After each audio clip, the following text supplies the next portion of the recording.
Hi, everybody. Do you want to explore the student life at the University of Exeter, academic programs, and how a UK education can open doors to global career opportunities? Stay with us. Welcome to our podcast, Excellence at Exeter, inside the Global Top 100. My name is Tian, and today we are talking about different options for example, the UK, USA, Canada, Arab Emirates, Malta, and many other destinations. You just have to contact us. You have here our WhatsApp number, our email address, and you can contact us and ask for your free guidance session. We will inform you about the different options we have for you. You can also follow us in our social media in Facebook, Instagram, X, TikTok, YouTube. You can find us as Global Studies UK. And now, for me, it's a pleasure to present you to Mia Tian. Hi, Mia, how are you? Hello, girl. I'm good. How are you? Hello, everyone. It's my pleasure to have this time and then presenting our very great programs to you guys. I am fine, Tia. Thank you. It is a pleasure to have you here representing University of Exeter, and you will be talking us about the different options that university has for us. And Mia, and everybody, please, if you have questions, any moment you can write down your questions, and Mia will help us answering them, please, when she finish her presentation. And Mia, I think we have here a video that I would like to share with our students, please. Hi, I'm Jess. I'm a fourth year student studying maths at the University of Exeter. Today I'm going to be taking you on a tour of our Streatham campus. This is the forum, the hub of campus. This is where you'll find the library, shops and cafes, and the career zone. There's also seminar rooms and a huge auditorium.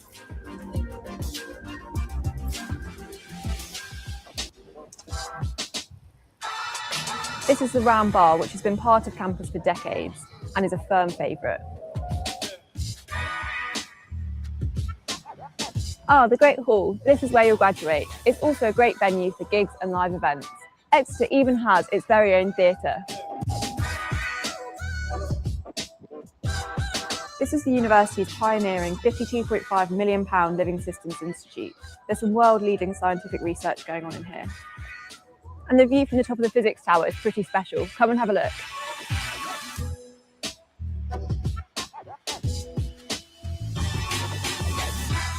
Now, we don't want to sound too competitive, but we're pretty good at sport here. Exeter is currently the #1 sports university in the south of England and Wales, and we have over 50 sports clubs to choose from.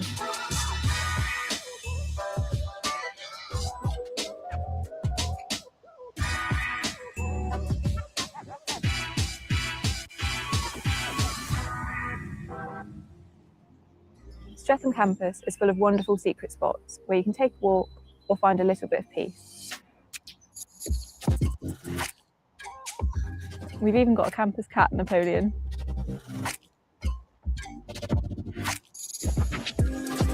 This is our Students' Union. It's a great place to hang out and study. There's a shop and food stalls too.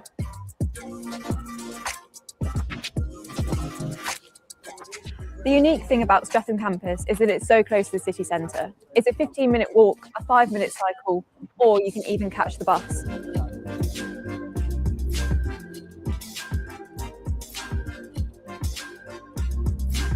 This is Building 1, our business school. It's triple accredited, placing it amongst the world's top 1% of business schools.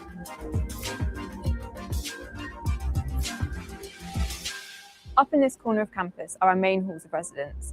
There are flats with shared kitchens, ensuite rooms and studios, which give students the opportunity to live in self-contained apartments. You can view all our rooms in virtual tours on the website.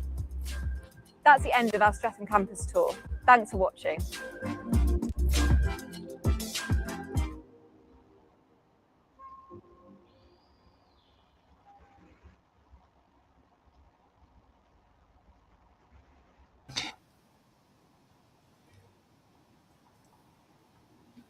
Okay, Mia, we had that short introduction video, and please, I would like you to share us again your screen so Yeah. we can go ahead.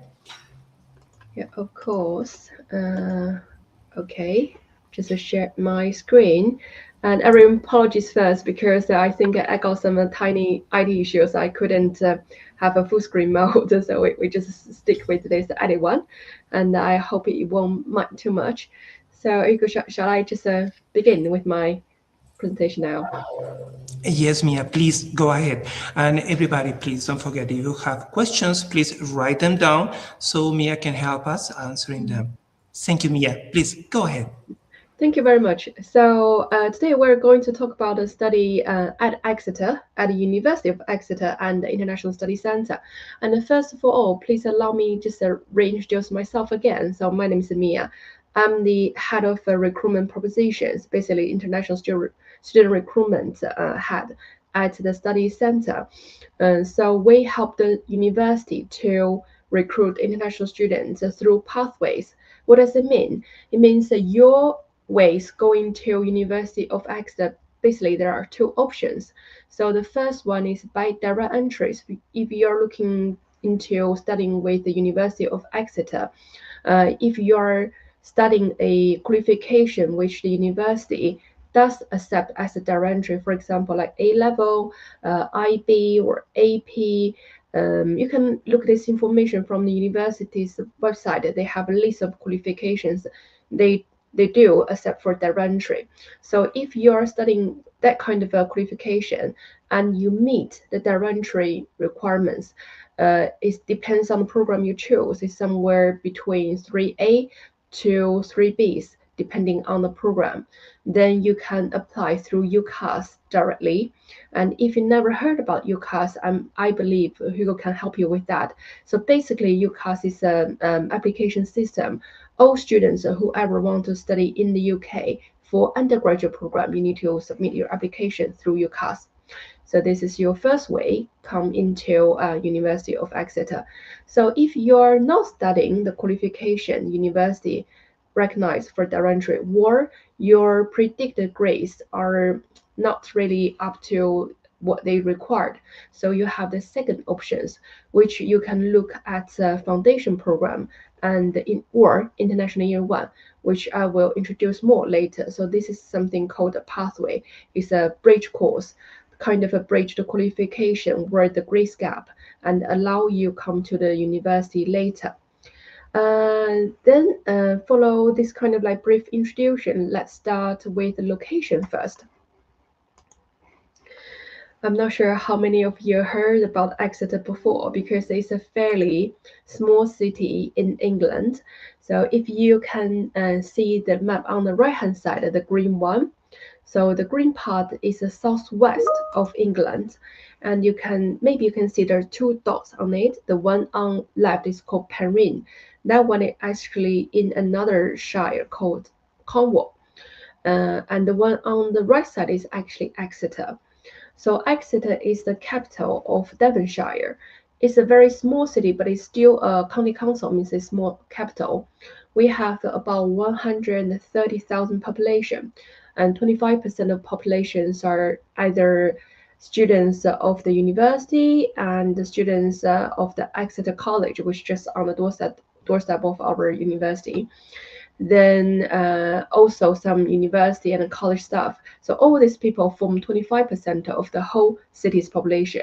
The whole city is very safe and secured, and it's really like a community, big community, which is something I really like.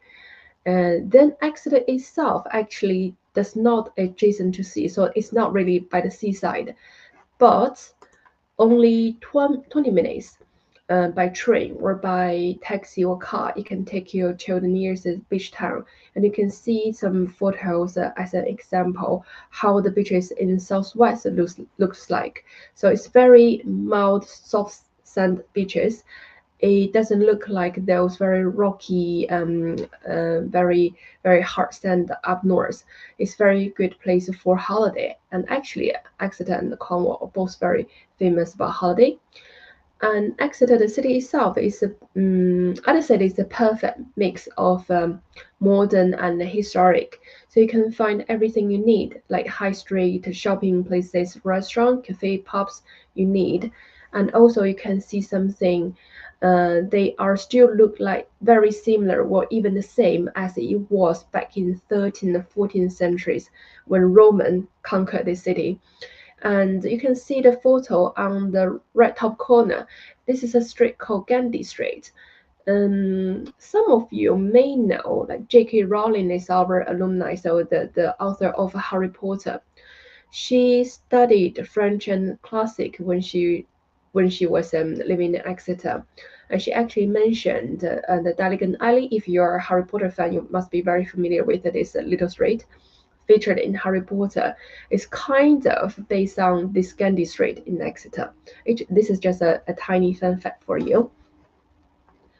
Then moving to the university, we actually have 3 campuses.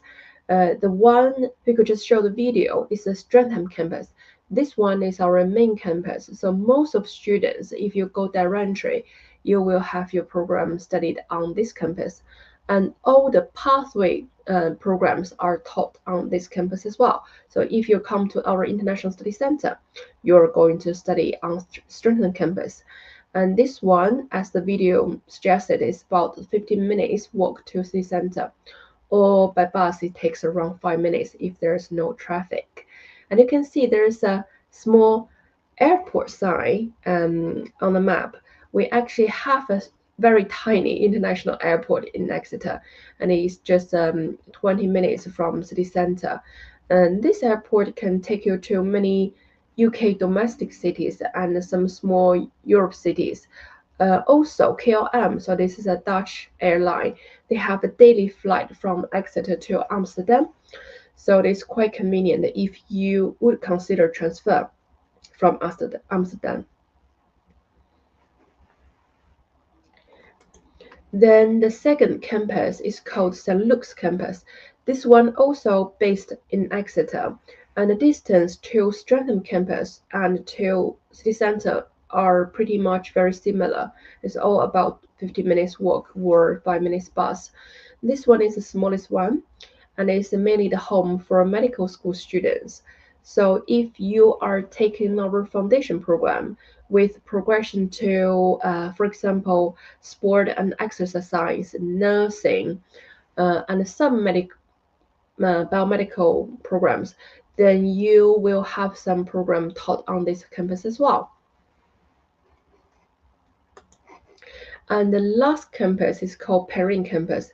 Then again, this one is no longer in Exeter. This one based in Perrine, Cornwall. It takes around 1 hour and 40 minutes bus journey, we say coach journey, from Exeter to Perrine. And the town, Perrine based, is actually called Falmouth. It's not a city, it's a seaside town. It's very beautiful. They have 4 beaches on their 4 steps. So basically just like 5 minutes walk, and then you can dive into the sea. Because of the rich nature resources, so Perrine campus is mainly the home for students who is going to study something like environmental sciences, marine biology, or renewable energy engineering. Those kind of need lots of natural resources to do their experiments. So those students will progress to this campus.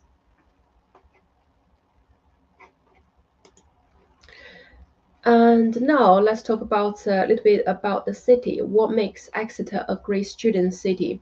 I think something I mentioned earlier would be the safety, security, the history, the culture, and it's a very welcoming community-like city. And also, I think as an international student, you may be wondering what will be the cost of living as international students living in Exeter. So I can give you a little bit more information on that as well. So moving to the next slide. So this table shows you some average cost for daily goods and normal regular things in Exeter. And I have information that's the UKVI maintenance requirement. So at the moment, I mean, this maintenance will change from time to time according to UKVI, but the latest one I have on hand is they require 1,171 per month for at least 9 months as the standard living cost out of London. And you can see the cost here in Exeter. I think it's I'd say it's kind of like average. Something is slightly more expensive, and some are about right. And I can give you another indication. And also, it hugely depends on your lifestyle. So some students may just spend like £30 per week on grocery, while other students may spend like £100, and they may do lots of takeaways, which obviously will cost more. So it really depends on the lifestyle. But just take myself as an example. I have family here, family of three. My husband, my little daughter, who's just turns 4 years old. So three of us living in Exeter, and our weekly grocery cost is somewhere between £70 to £100. So that's the indication I can give you. And I think another big expense is the rent. So we also have some stats for you to compare with the cost in London. So you can see the cost of living in London, 27% higher than in Exeter without calculating rent in it. So if you do calculate rent in it, for the overall cost, London is about 50% higher than Exeter. And the rent itself only is about 103% higher than Exeter. So this is just to give you a very brief indication. And also at the moment, in mega cities and metropolitan cities, the weekly rent for a student accommodation is very easily goes up to £400 to £500 per week. And for our accommodation, for our study center students, based on a 44-week contract, because if you have a shorter term, the cost will go higher. So based on 44-week contract, the cheapest one at the moment is £165 per week, and the most expensive one is £250 per week. So it is a lot affordable than cities like London, Manchester, or Birmingham. So after talking about the city, then it just comes sort of moving back to the university. And there are so many different leagues table you may want to refer to. So we have Guardian, we have the Times Higher Education, we have QS ranking. I would suggest you to look different rankings because they have a different focus. Some are more focused on research, some more focused on students' experience. But one thing I really want to mention, I'm not quite sure if it is on here. It might not be on my slides. I'm really sorry about that. It's something called TAF. So TAF is the short form of a Teaching Excellence Framework. And this one is the most important education indicators for UK universities. And it's not widely used for international students because it's only kind of evaluated among UK universities. It's not like a world. But the TAF ranking, they have a 3 category. They have a student outcome, they have a student experience, and they have overall. And both category they have a gold, silver, and a bronze. And University of Exeter, I'm very proud to say we are gold in all 3 categories. And I think there's only one Russell Group university have a 3 or in all 3 categories other than Exeter. So this is really somehow signify how important we value the education quality and how good, how excellent we've done in this field. And also, University of Exeter is a comprehensive university. So basically, that means that we are very strong in many, many different subject areas. For like science division, we have the popular programs, which is really trending among international students, are computer science, and also they have the artificial intelligence, which is really popular now, and engineering departments also on top of the many league table. So we have the civil engineering, mechanical engineering are all welcomed by students. And we also have the renewable energy engineering, which we are the very first university who teach this program in the whole world. So we have the longest teaching history, and we have the strongest industrial connection for this particular program, which we're very proud of. And also, sports and exercise is something, as I mentioned, will be taught actually on St. Luke's campus, and we're also #1 in the UK for sport and exercise. Moving to business school is another school with a department faculty we're very proud of. All of the business schools programs are triple credited. I think there are only 1% of the business school of the whole world have a triple accredited for their business programs. And all the business programs we offer are always top 10 in the UK.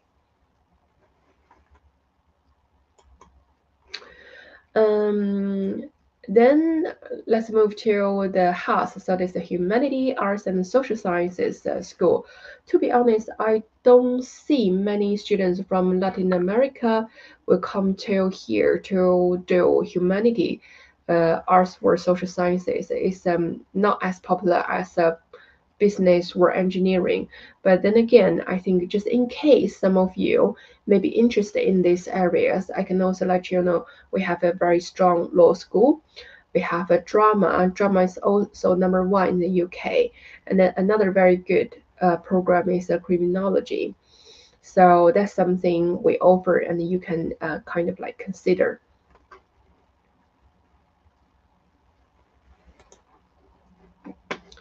The other thing is very important to all of you is international student life, because I always believe when you come to an overseas country where you don't really familiar with, your life is not only about studies, also the entire life, your social life, and how you mingle with other people, and how you deal with your well-being, all of this.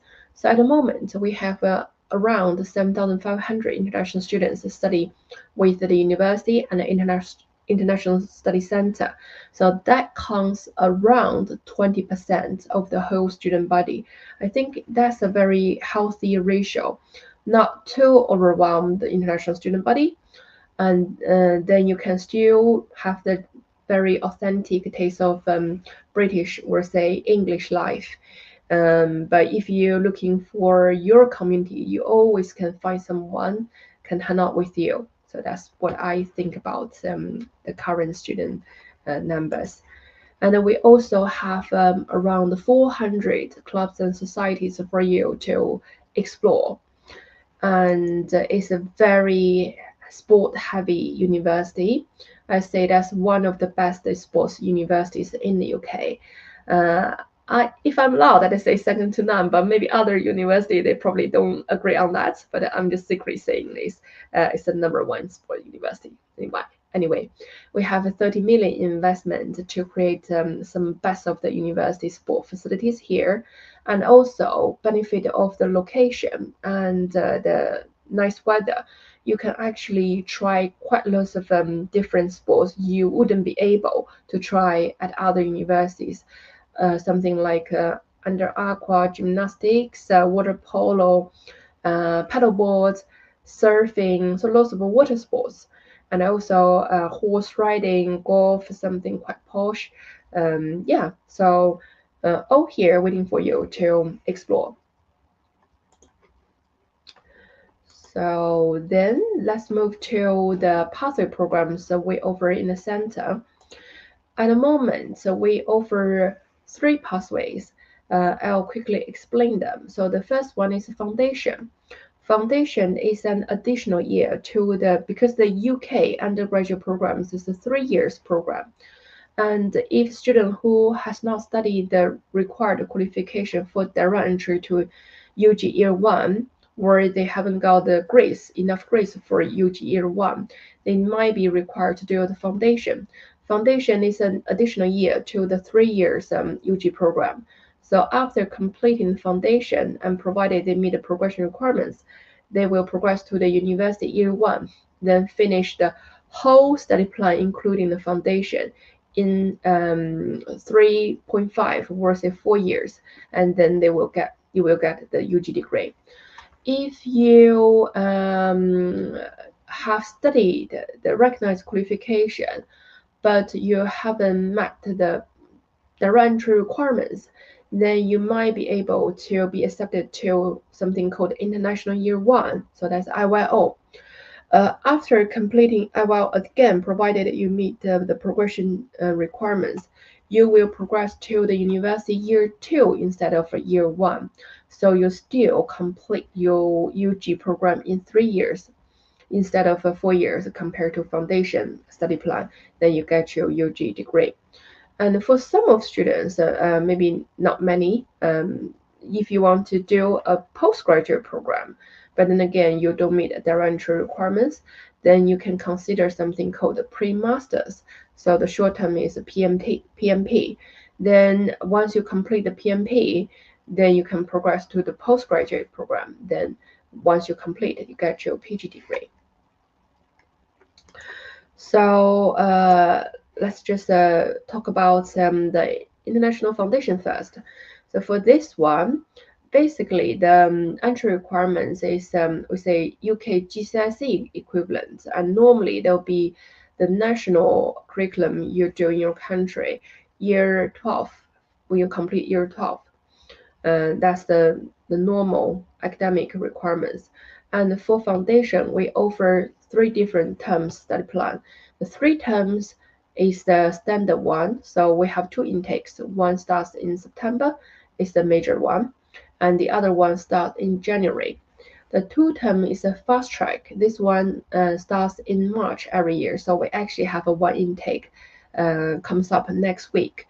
So that's the March fast track. The fast track offer the opportunity for students who have a strong English, so they don't need too much English modules and they want a shorter study plan, so they can come to the March intake, then they finish in August, progress to university in September. While the 3 term, they start in September, they finish in June, or they start in January, they finish in August. The 4 terms are for students who need a little bit more English, so they can come either in June for 1 term extra academic English to connect with the September intake 3 term foundation, or they come in September to do 1 term academic English to connect with the January intake 3 term foundation. And for all foundation students, you need to do 4 modules, and they're allocated to you, depends on your progression degrees. And depending on the modules that you've done, there might be some flexibilities at a fairly late stage if you would like to change your progression degree. It's not 100% guaranteed. I'm just saying it offers you some kind of a flexibility to change it, but then you need to discuss it with our progression coordinator and your academic manager. So yeah, I give you an example. So the screenshot on the left-hand side is the modules you may be allocated. So all foundation students will be allocated the core modules, current global issues, and foundation academic English. And then again, depends on your chosen program, you will be allocated another 2 modules from the specialist modules. And the flexibility I just talked about, you can see the screenshot on the right-hand side. So you can see, for example, if you start with chemical engineering, then you will need to do mathematics and statistics. This is another compulsory module to you. Then you will need to do another science subject. But if you choose to do finance data science, then you will have a math and stats as the 3rd module compulsory to you. If you want to do marketing and management, there is no compulsory modules to you.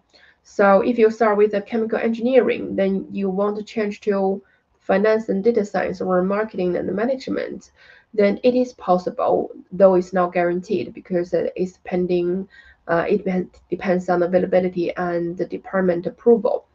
But because you've done the modules, which is also suitable for other progression degrees, so you might be changed.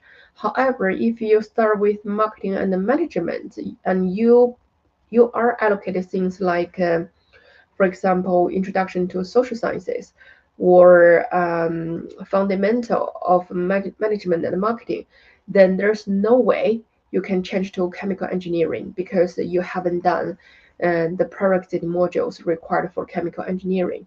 And I hope that makes sense. Then moving to International Year 1. At the moment, we have 7 different pathways. So for business, we have management, business economics, and accounting and finance, these 2 pathways, over 7 different progression degrees. Then we have psychology, biosciences, computer science, and we also have engineering and the mathematics with the business. So all these 7 pathways. But why they are in 3 different boxes? Because the way we teach them are slightly different. So the first box, the business rules, the programs are entirely taught in the International Study Center.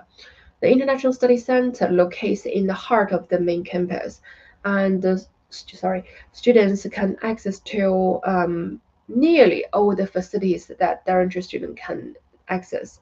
So basically, there's no difference between International Year 1 students and Derringer students other than where they're going to have their class. And whoever going to do psychology, biosciences, computer and data science, I think this is a great news for them, because actually for those students, 75% of the International Year 1 course, which is all the academic modules, actually will be taught by the university within the university department buildings. So the students, the International Year 1 student, only come back to the International Study Center for the academic English module and academic tutorial program.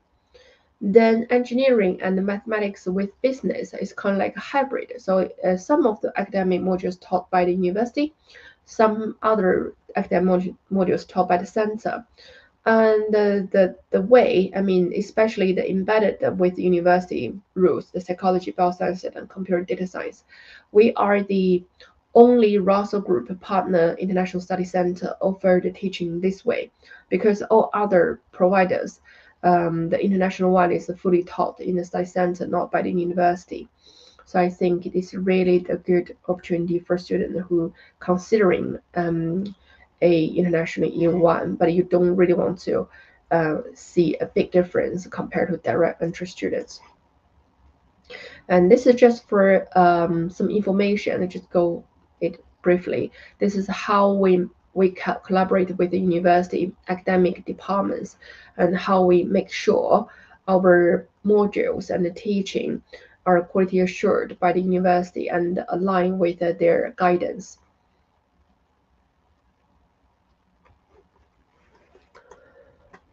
Then this is a quick slide for you. If you're not sure if foundation or international, which one is more suitable to you, then you can follow this guidance to have a look. So this hugely depends on your English level, your academic level, and the degree choice. Because the foundation program, it offers you the routes to over 200 different undergraduate degrees in the University of Exeter, while the International Year 1, because it is basically the Year 1, so they're more restricted. You have less progression degrees available to progress to Year 2. So it really depends on your needs, which one will be better to you. And also here's a table to show you some other difference in comparison, the level of the course, and the stage of study, and the progression requirements.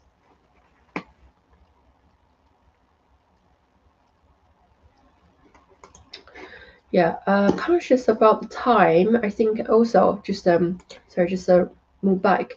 The International Year 1 in Computer and Data Science is a new program we launched last year. So not quite sure if any of you would be interested in it. But then it's a less known program in the market at the moment, but it's a very strong subject we have. So you can see this is a high flyers research, like among the elite UK universities. We are within top 5 for computing and computer science graduate prospects. That means how employers see us in the market if our students are strong candidates for their posts. And you can see who are the other 4 universities within this league. Even we're just at the 5th place, but I'd say I'm very, very happy to be in the same range as Oxford, Durham, and IC.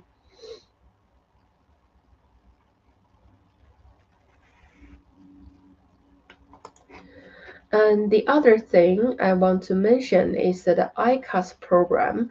You may feel this is something you may already know it, or you may feel this very new. So ICAS means integrated course. It may be addressed as a single course or a combined course by other institutions, but it basically means you only need to apply one visa to cover all your study plans. So if you do foundation, then you can apply for the available ICAS foundation. Then you don't need to apply for a second visa after you complete the foundation stage. And it's the same with international year 1. If you're eligible for ICAS international year 1, then you can have one visa cover your 3 years of study instead of 2 visas cover your first international year 1 year, then the rest of 2 years. And these are the programs we offer ICAS. And those in green, I just wanted to highlight it because they are fairly new programs we added to the list last year. So that's why we highlighted it. But there's no other difference between those ICAS programs. And the other thing I would like to address is ICAS, though many students can benefit from the convenience of not needing to apply for another visa, and it saves time and money, but it might not be the choice for you. So it could be yes for you, it could be yes to you. And this table just show you how to decide. Because if you choose the ICAS, and if you are considering change your program at a later stage, is more than often restricted by the visa, and it will create lots of hassles. So ICAS might not be the best choice for you. So if you are very clear about your progression degree, and when you apply, you have a no SALT. So SALT is a secured English language test, and at the moment, the most common SALT are only IELTS for UKVI or PTE for UKVI. This is the 2 most common SALT. So when you apply for a non-ICAS program with a study center, you will be required a secure English test. If you don't have it, then you might want to consider ICAS. And then again, if cost effective is crucial to you, then you should consider ICAS. If you want to have a kind of a certain level of visa assurance, then it's ICAS. However, if you're not sure about your progression, if you would like to consider to add a placement year to you at a later stage, then I think the non-ICAS option might be better to you.